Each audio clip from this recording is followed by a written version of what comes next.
নমস্কার, বাংলা রুদ্র চ্যানেলের পক্ষ থেকে আপনাদের জানাই অভিনন্দন।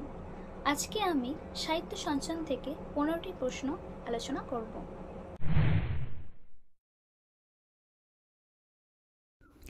আক্কেল গুরুম বই পড়ে গোবরডাঙ্গার সেজবাবুর শালা উমাচরণ বাবুকে কোন লেখকের সমান বলে মন্তব্য করেছিলেন? Option D.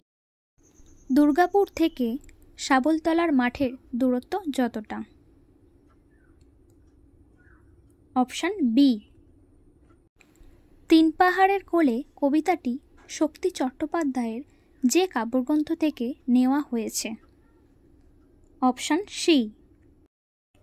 তিন পাহাড়ের কোলে কবিতায় হাওয়া বিলাসের কজোড়া চোখ আটকে গিয়েছিল ফ্রেমে? Option B. তোমার গল্প তো দিব্যি হয়েছে, যার এমন মন্তব্য? Option D. জ্ঞানচক্ষু গল্পে ছোট মাসির যা খাওয়ার কথা আছে? Option C. যেন ওর ভয়ানক বেড়ে গেছে, ভয়ানক কি বেড়ে গেছে? Option C.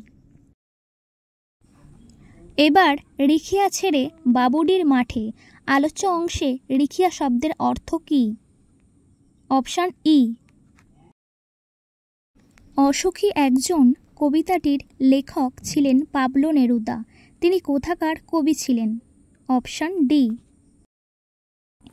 কবি যেখানে ঝুলন্ত বিছানায় ঘুমিয়েছিলেন সেখানে যে গাছ ছিল?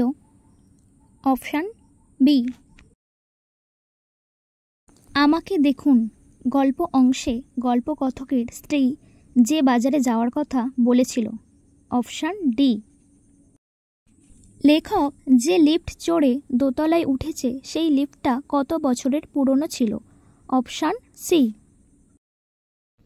আমাকে দেখুন গল্প অংশে গল্পকথকের বিয়ের সালটি ছিল? Option A. আয় আরও বেঁধে বেঁধে থাকি কবিতাটি কবি শঙ্খ ঘোষের কত সংখ্যক কবিতা? Option C. গিরিখাত যেদিকে ছিল, এই প্রশ্নের উত্তরটি আপনারা কমেন্ট বক্সে জানাবেন। আজকে আমি আমার আলোচনার পর্ব এখানেই শেষ করলাম। ভালো থাকবেন, সুস্থ থাকবেন।